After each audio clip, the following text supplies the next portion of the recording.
right, moving on to item number 5. Item number 5, 6, 7, and 8. I will read these out loud, and then I'm going to kind of let Trustee Nash give some of the details, along with Mike Sponholz if needed.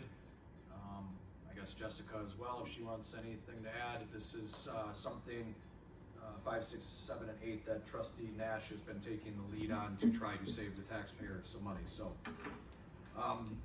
item number 5, discussion on the RFP for the roofing replacement project at the Village of Waterford Library as recommended by the Public Works Committee, and we will consider an appropriate motion for action. Yeah, I'll just shed a little light on this. We need to engage with contractors to replace the roof at the Waterford Library. It's far past its life. That process should follow the public bidding RFP process.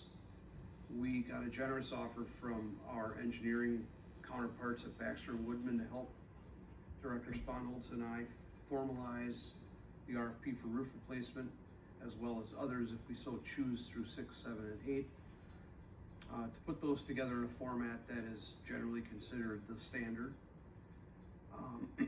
If we decide to go out for RFP for roofing replacement with this action this evening, I will see it through to the end, and I will officiate the public sealed bid opening and ask contractors that come any questions about any alternates. But the goal here is to present an RFP for public bidding for the replacement of the roof at the Village of Waterford Library.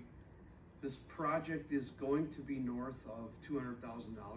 I would estimate it come in somewhere between $200,000 and $250,000, which puts us far past the threshold for, in my opinion, to go out for public bid for this work. I've drafted a draft copy of an RFP with the specifications that Director Sponholz and I agree would be the specifications that should go in the RFP, so each bidder is bidding apples for apples. We're expecting that when we open the sealed bids, we'll award it to the lowest bidder that's most responsive and responsible, and we'll definitely be looking at their insurance requirements during the sealed bid opening process. I'd expect that RFP to go out sometime in early May at the absolute latest. We're hoping to get that done here in April, should this board elect to go that route. And I'd like to wrap that up with Director Sponholz and Brett Buer from Baxter and Woodman in the next week to 2.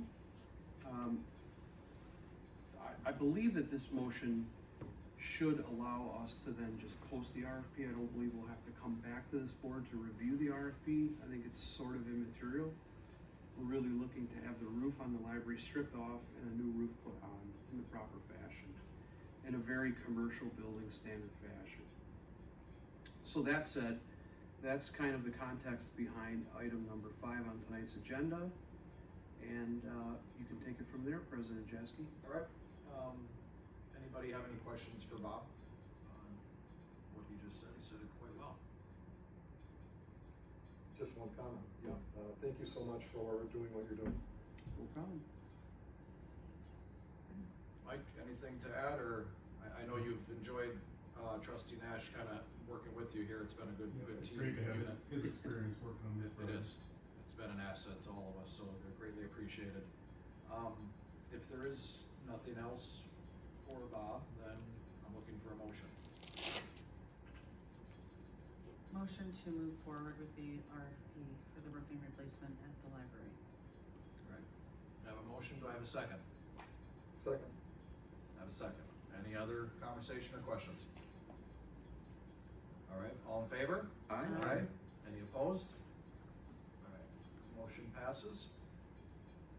Moving on to item number 6, discussion on the structural engineering contract from JE Frey and the proposed RFP for the library building enclosure work project as recommended for approval by the Public Works Committee, and we'll consider an appropriate motion for action. Again, if you'll allow me, I'll add context on item number 6. Working through the roof replacement project, could potentially deem that we'll have to do some structural enhancements to the roof of the library for a few reasons. One, it would be very safe for our facilities workers to access the flat roof portion of the library via a roof hatch and an internal OSHA-safe ladder. It'll be wall-mounted on the inside of the vestibule facing Main Street.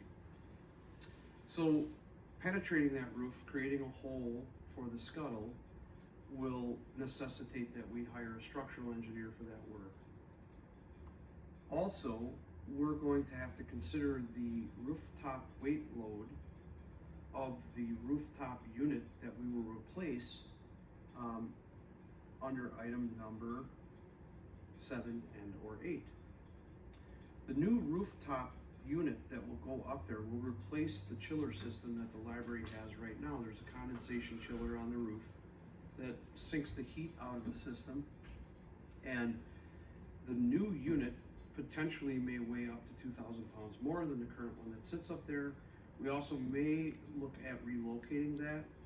So where we relocate it is essential to how the structural engineering report will be done to allow us to place the new unit and show us whether or not we have to structurally enhance that roof somewhat to bear the new weight load. Also, with a new rooftop unit, we're going to bring the library up to today's current safety codes by installing a fence system, one for safety of workers as they're servicing the unit, and two, because it's in our zoning code that we occlude rooftop mechanical units. There are a variety of buildings around the village that are older that do not have the rooftop HVAC or mechanical units fully occluded. And if you drive around and take a look at the beauty and the integrity of our community, you'll see some buildings where that stuff sticks out.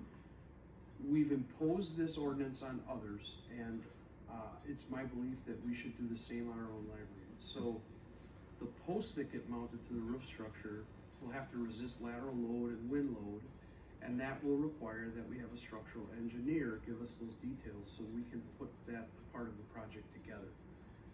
Director Sponholz and I have talked about the likelihood of our facilities guys building this work in-house because it is a real small project, but we would have to follow a structural engineer stamp drawings. So we reached out to Baxter and Woodman and asked them if they would put a price together for this work, but unfortunately they're not really into the structural engineering side of engineering, and they thought that their price would be exceedingly higher than we could find it on the market. So I set about to engage with 3 different structural engineers and selected one that was the lowest price to bring in front of this board tonight so we could hire that engineer post haste, get this study done before the end of April, and include some of that in our roofing RFP, and some of that we'll keep internal because we may end up doing some of that work ourselves depending on the severity of the work. If the structural engineering report that we hired JE Frey LLC to do bears out that this structural enhancement project requires, excess of $25,000 in work, then we should put together an RFP for that work as well. And I've already started drafting the specifications that would go into that, so we would just mirror that same format that we did with the roofing. We might combine the two together if engineering can get done fast enough. We've got a commitment from JE Frey LLC to begin the work next week and hopefully finish that work up in 2 weeks. So by May 1st at the latest, we would have the semblance of what needs to go into either the building envelope work RFP as a separate RFP or included in the roofing RFP if some of it will be handled internally. Back to you. All right, thank you for all the detail, Bob. Any questions or anything for Bob after that explanation? Again, thank you for all of the work and dedication you're putting into trying to save the roofs. And Thank you. All right, then looking for a motion to approve the contract with JE Frey and the proposed RFP for library building enclosure work. so moved. Second. A motion and a second. Any other questions or comments? All right, hearing none, all in favor? Aye. Any opposed? Motion passes. All right, moving on to number 7, discussion on a proposed RFP and Omnia Partners bid for the HVAC equipment replacement project at the Waterford Library as recommended by the Public Works Committee, and we will consider an appropriate motion for action. back to you, Bob. Again, I will add context to line 7. And so Director Sponholz, thank you very much for all your hard work on this so far. He's been working with our vendor, our mechanical services vendor, that is All Pro Heating out of Union Grove. All Pro Heating generally takes care of the heating and cooling work at the library. There is a supply partnership called Omnia. Omnia Supply Partnership coalesces contractors and equipment to provide municipal proposals for work such as replacing the rooftop unit that we spoke of in the last 2 line items. It is a federally approved way to provide a proposal for services to be rendered on a project like this, circumventing or making it easier for municipalities to hire contractors and equipment suppliers as a team through Omnia versus the traditional way that we've always done it with our roads and streets and other projects here, and that's the RFP public bid process. Director Sponholz had been working with All Pro for some months before I got involved, and Director Sponholz and I and the library director met at the library on several occasions and reviewed comments with All Pro about how we'd like to see the proposal come, reviewed an update that the proposal wasn't quite ready at the time we thought it would be, and then reviewed their proposal, which had been shifted from equipment supplier once or twice. So we finally met with them to unveil this proposal, and it's all above board, and it's all very legal, and it's all very instantaneous if we choose tonight to go that direction. It's my feeling that if the Village of Waterford wants to hit the mark on the budgeted allotment in the 2026 budget for the HVAC replacement and roof replacement and building envelope services work, we should very carefully consider going out for a public bid through the RFP process for the HVAC replacement portion of this work as well. I feel like this is an opportunity for this board to make a decision on the public bid process for this portion of the library work to save the village taxpayers money and hopefully come in under our budgeted allowance. We have $750,000 in our budget total. If we can save the village taxpayers $50 or $100 or $150,000, that would be a huge win for us as a community. In speaking with our village attorney about the public bid process for this portion of the library work, he used the word reckless, in that if this board decides not to go out for public bid for that portion of work, it would be reckless of us. Not necessarily legally, but definitely financially. If we go through the public RFP process for public bid for the HVAC replacement at the library, we could very easily see costs that are equal to the Omnia Partners bid and or higher. But there is a great opportunity for us to open sealed bids for that same work and realize prices that are considerably less. The way that we have to get there to do that, if we choose to go out for RFP versus the Omnia Partners proposal that's already before us, would require that we vote on item 8. And item 8 is for HVAC engineering. I did the same thing in item 8, and I'll get into that when we open that item, by seeking out professionals in the industry that yielded us ultimately the lowest price for HVAC engineering services. The reason that we'd want to have the HVAC portion of this work engineered is so the village can own the specifications and requirements to replace the HVAC equipment on the roof and enhance the system with better electronics. That's my goal. If we own that work and working with our HVAC engineering consultant that we may hire under item number 8, we own that specifications work, and we can have our public bid vendors follow those specifications to the letter. So again, everyone's bidding apples for apples. Short of that, there is no way that Director Sponholz and I could create a specification for that RFP on our own. So therefore, engineering services for HVAC will be required.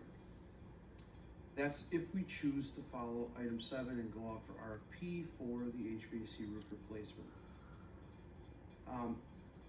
I feel that it's in the best interest of the taxpayers of this community to put this portion of work out for public bid to see if we can find an opportunity to save some money. And just for clarification, we're still getting the Omnia bid, so we can compare them to each other, the RFPs We can. and the bid. So what Bob's explaining is we already have that Omnia bid out there, and we're trying to improve it with the RFP through the system. So at the end, if the RFP comes up with the engineering costs, comes up more, we still have option A. So this is great what Bob's doing.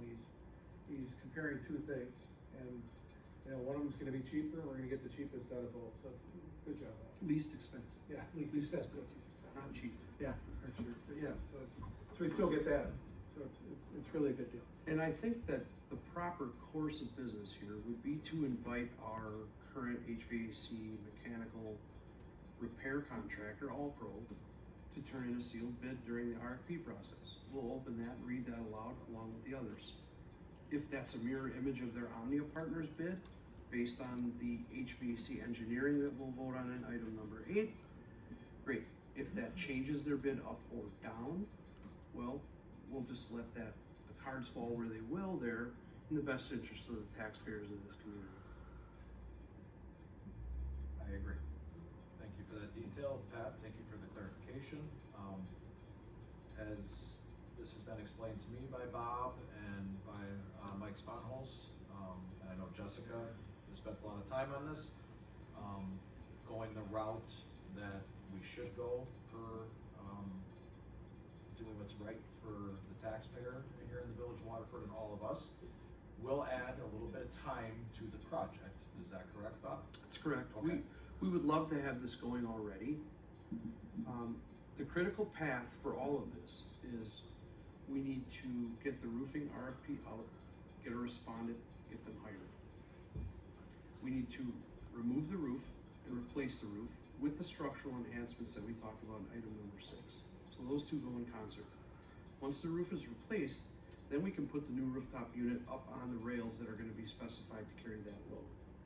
Then we can connect everything and final out the project. It has to happen in that order to avoid diminishing returns. Okay. What I was getting at with your confirmation of that is, I know our new, vibrant, wonderful, library director, Jessica, wants that done as quickly as possible, but she is good with the process as explained, right, Jessica? I am, yes. I think Jessica is excited about the potential fact of a new roof, new HVAC system. I know Mike is excited about not having to go up there every day in the summer to make sure things are running and reset things. I think this is a grand opportunity to try to save, like you said, potentially 50 to 100 to maybe more $1,000 worth of taxpayer money that somewhere along the line the conversation could even be had that Jessica could use that money towards what's inside her library to make that library even better down the road. So this is a great step in the direction of showing the taxpayers that we are trying to do the best we can to save that money. And I, again, don't need to say it for the third time, but I appreciate the time you put into this because I know it's been a lot. So, Question? yep. With the RFP, are we including a possible time that the library may be needing to be closed due to the construction? And also, when you're replacing a unit like that, and possibly during warmer months, we may need some temporary cooling so our items don't get damaged in the library. So will that be part of the RFP that's going out? The RFP will have a project schedule attached to it, so any of the bidders that respond and the bidder that's awarded will be buying into that project schedule. And the idea here is to remove the unit, remove the roof, put the roof down with the structural enhancements all inside of a week and a half, the new unit on the roof, get the new unit plumbed in and operational. If we can do that during a time frame where the weather isn't terrible, yes, we can avoid temporary cooling or temporary air conditioning. If we run into a spot where that's being done at the wrong time of the year for that, then Director Spanholz and I have talked about the option to bring in a air conditioning truck for a temporary time frame, taking out a window pane, fitting in a baffle, and treating the library with air conditioning now, if needed. Thank you.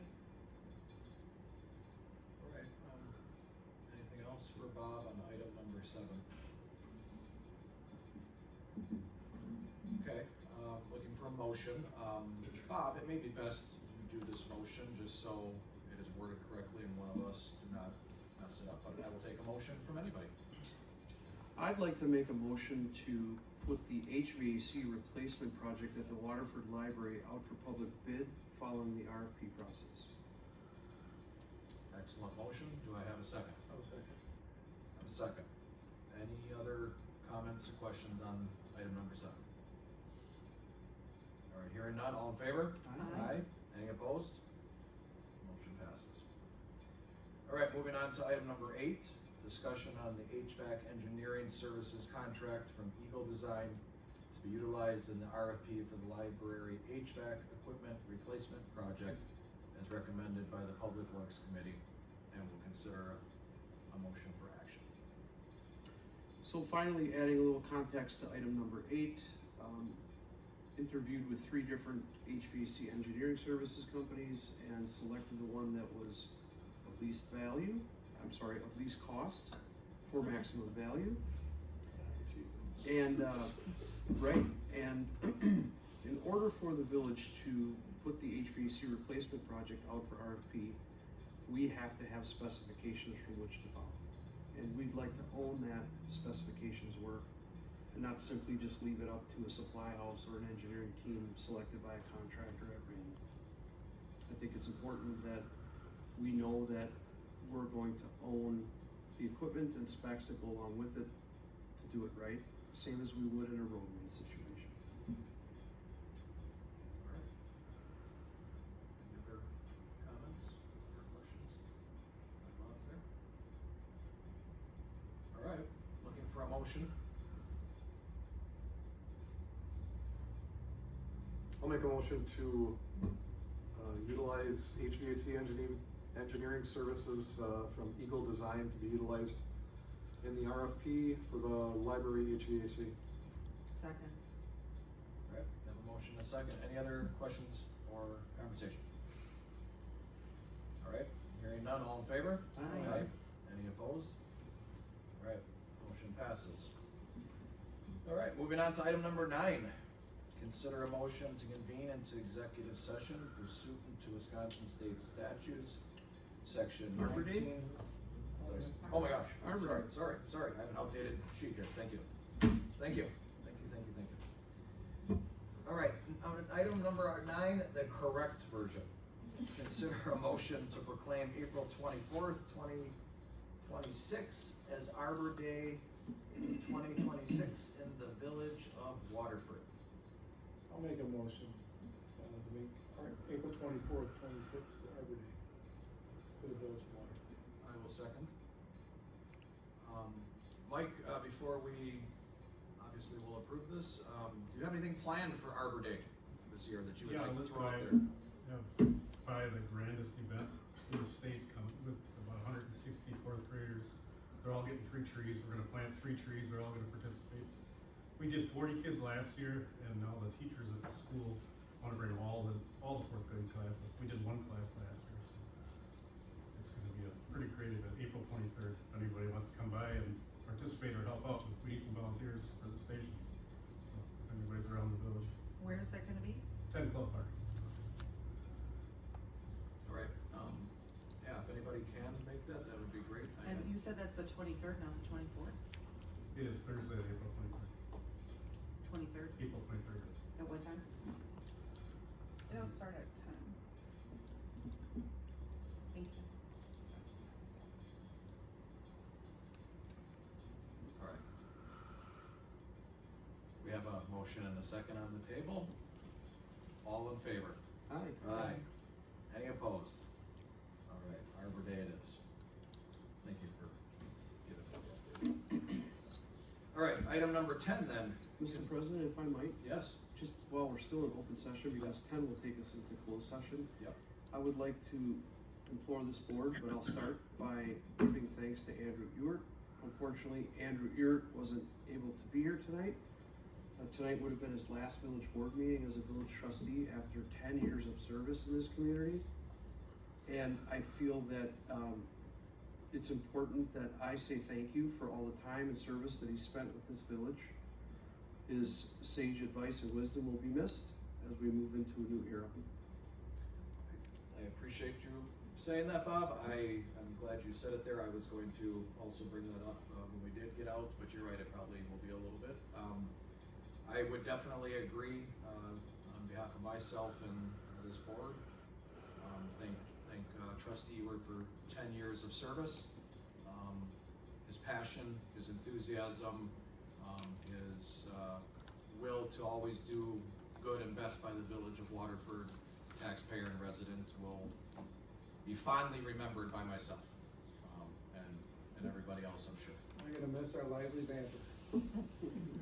Thank So- you, Mr. Ewert. Yes, we wish you and your family the best. Thank you very much, Trustee Ewert. That being said, item number 10, consider a motion to convene into executive session pursuant to Wisconsin State Statutes, section 19.85, 1F, for considering disciplinary data or specific persons, preliminary consideration of specific personnel problems, or the investigation of charges against specific persons, except where paragraph B applies, which if discussed in public would be likely to have substantial adverse effect upon the reputation of any person referred to in such histories or data involved in such problems or investigations.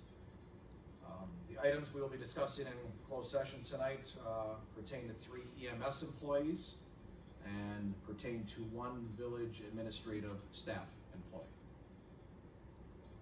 So that being said, I'm looking for a motion to go into executive session. So moved. Second. Yeah, I have to correct myself. I apologize. Earlier I misspoke. I forgot that we're in the second week of Easter. So County Executive Malicki is coming this Wednesday, not next Wednesday. Okay. This Wednesday, 8 a.m., Grace Church in Irvington. Sorry. appreciate the correction and catching us before. Thank you. And a motion, did I have a second? Yes. I'm sorry. Okay, and a second. Roll call, sorry. Nash. Aye. Goldhammer. Aye. Polnell. Aye. Jaski. Aye. McReynolds. Aye. Dunham. Aye. All right, we are in closed executive session at 7:01. All right, we are now in open session and at 8:22.